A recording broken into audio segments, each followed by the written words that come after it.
With the long chain of the watch clenched between its jaws, the fox turned to me. The pale moon behind let the eyes glow in a pale blue as it fixed me by the mere turn of the head. The silver pelt reflected the moonlight, creating a strangely magical image. The lid of the watch was open. The black clock face showed Roman numbers written in silver, and the clock hands ticked on in a vigorous manner. I could hear it clearly despite us being several feet apart. Tick, tock. Each movement a reminder of time running out. Unstoppable.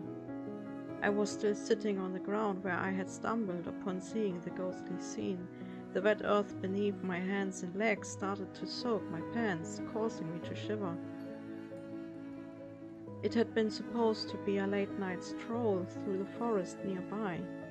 It was the only thing that could calm my restless mind and give me hope to find sleep for a few hours before the sun would call me out of bed again. Still the fox gazed at me. I wondered as to why he was carrying a watch. There seemed to be a strangely human intelligence behind those glowing eyes and the manner in which it moved. There was something engraved on the inside of the watch's lid, but it was too dark to see from my distance. Driven by curiosity, I got up. Yet as soon as I moved, the fox started running. I gave chase, but 4 legs are quicker than 2, and in addition to that, seemed the creature to be unnaturally swift. Exhausted and aching for rest, I went home again to fall asleep instantly. The event of the night, however, didn't leave me the dreamless sleep I craved.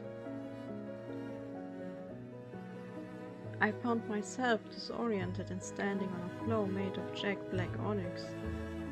There was nothing to my surroundings as far as I could see. A faint humming like churning wheels came from below me. Before I could follow my urge to find out if there was a way to some kind of basement, a golden rod came towards me. I hit the ground just in time to prevent the horizontally moving rod from knocking me over. Only a minute later it returned from the same direction to force me to the polished ground again. Still baffled by the madness of it all, I decided to investigate by following the magically moving rod. My vague hypothesis was confirmed when I found myself walking over a large Roman tomb, painted on the ground in silver. What kind of madness this dream had induced I couldn't comprehend once I had awakened, but it seemed to me that somehow this strange occurrence had left a lasting impression on my humble self.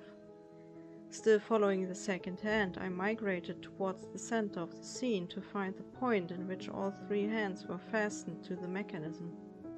It wasn't much of a surprise when I found the fox with the silver fur sitting there like on a stage.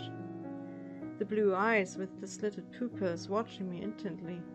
It gave me the sensation of being tested. Seeing the second hand advance from the right once again, I ducked to avoid any injuries. Remembering the unreadable inscription, I thought about the idea of looking for the lid, assuming that this was the watch beneath my feet which I had seen in the fox's mouth. The words of death are the words of life. The young voice of a female echoed through the darkness. It wasn't harsh, but absolute, giving one the notion of having thought about something forbidden. And before I could ponder or act, I snapped awake to see the new dawn.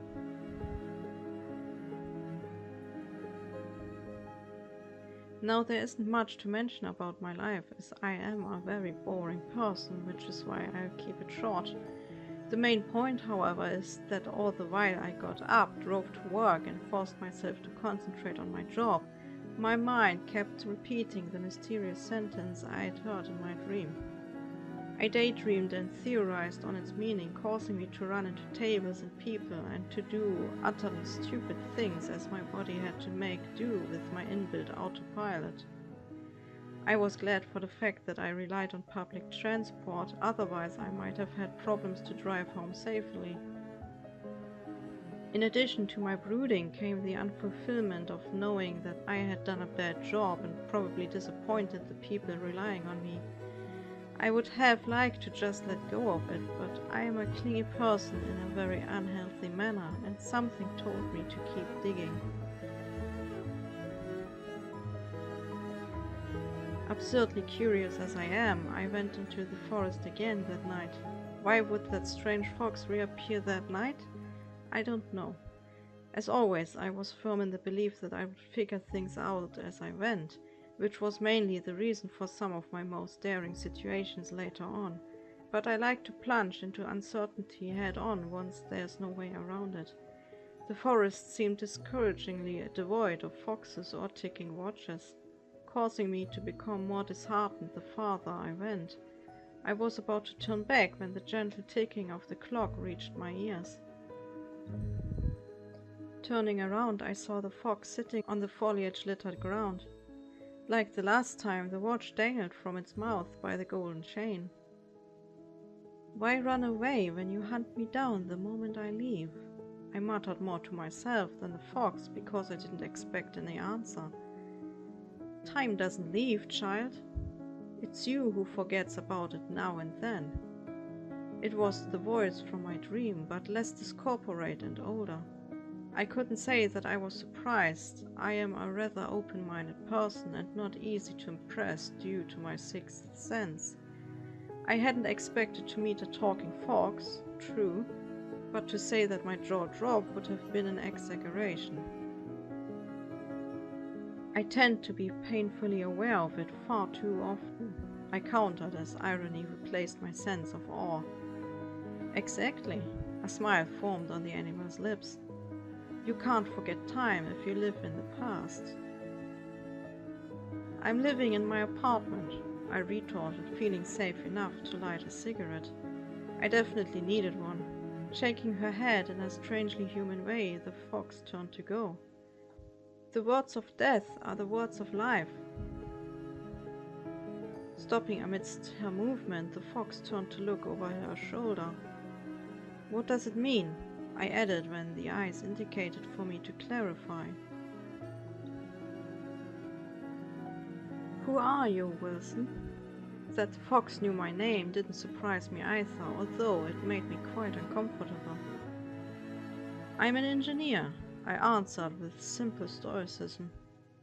Playing the fool is nice in front of children, but in front of yourself? The fox tilted her head.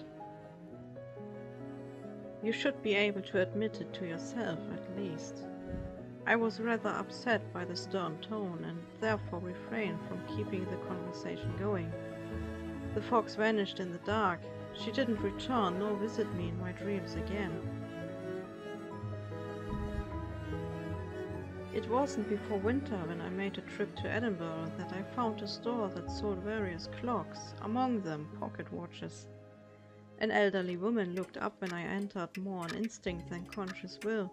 Her blue eyes mastered me from behind the glasses, yet upon deciding that I was no threat to her goods, she returned to reading the paper in her hands behind the desk. Around me the air was filled with various ticks and tocks from the many different clockworks, driven by either electricity or mechanics, and I wondered how such old instruments could exist in our age. By chance, and perhaps fate, I spotted a small pocket watch. The lid was closed, but the golden chain woke something in me. It was pricey, for sure, but my guts told me if I left it there, I would regret it.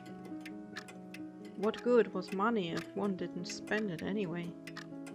I was informed that the lid wouldn't open and that the production was faulty in itself. I managed to get a discount and bought it either way. Don't rush it, Wilson, the old woman's voice said behind me. It reminded me of the fox's voice at once. I turned around to see the old woman wink at me, leaning on the counter with her head resting in her hand. You won't find out before the time has come. Might as well live in the present. I stared at the watch for a moment before leaving the shop. The fox had been right. There was no opening the lid, no matter how hard I tried. Feeling my fingers grow numb from the cold, I thrust the blasted thing into my pocket and went on. Why did I buy it? It was a blizzard raging through the land, turning the road into a slippery horror for each driver. The watch was always in my pocket since the day I bought it. and I never fully managed to stop thinking about what kind of message it might hide or when I'd finally be able to know what it said. Perhaps that kind of distractive thoughts led to my demise that cold wintry night. Perhaps it was fate. Perhaps it was punishment.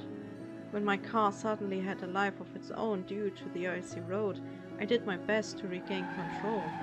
I hit a tree onto that, and before my injuries could grow, I kicked open the damaged door and jumped outside. The motor was smoking and might have exploded, which caused me to wander away in the biting wind. Whereas wander is an exaggerated term. My leg was broken, and a strange sensation spread where the steering wheel had slammed into my chest. When my frozen limbs stopped working, I just plunged into the snow. I seemed to be somewhere, nowhere, and even my phone had given up working under these circumstances. I cursed under my breath, because if nothing else, it gives you relief for a moment. As I sat there, shivering and chattering, my hands went into my pockets. In one of them I felt the watch, and the urge to look at it overcame me. Knowing of its futility, I pushed down the crown. A slight click announced the opening of the lid. I would have jumped in a triangle, wouldn't I have been halfway frozen to death. A pale blue light let the letters glow, which were engraved on the inside. Escapist was all it said, and I knew at once what it meant, the message itself as well as the timing of its revelation. A wry smile formed on my lips as the feeling of triumph warmed me up for the last time.